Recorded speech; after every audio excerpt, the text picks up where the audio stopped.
This is Stefonknee Wolscht. 5 years ago, she was Paul.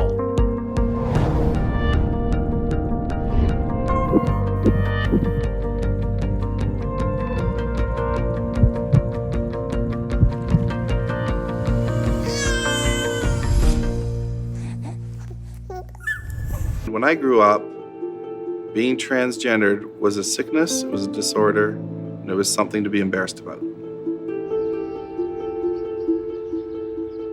Stefonknee Wolscht rarely comes back to her hometown of Mount Albert, Ontario. Population 3,000. In fact, she hasn't lived here in 5 years. The main reason? She was driven out by a restraining order. But make no mistake, Stefonknee is no stranger here.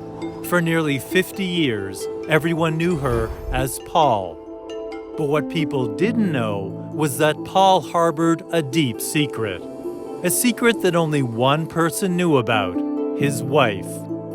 Maria uncovered it well before they were married.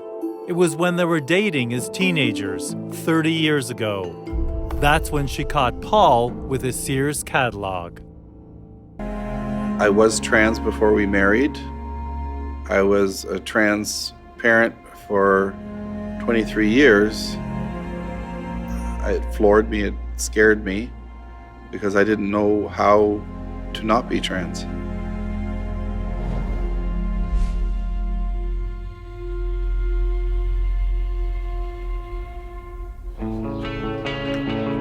Afraid for her family's survival, and in spite of her wife's ultimatum, in June 2009, Stefonknee moved to Toronto.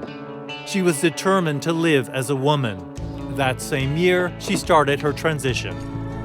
By December, I started on testosterone suppressors, on spirulactin, and January I began taking estrogen and began transitioning.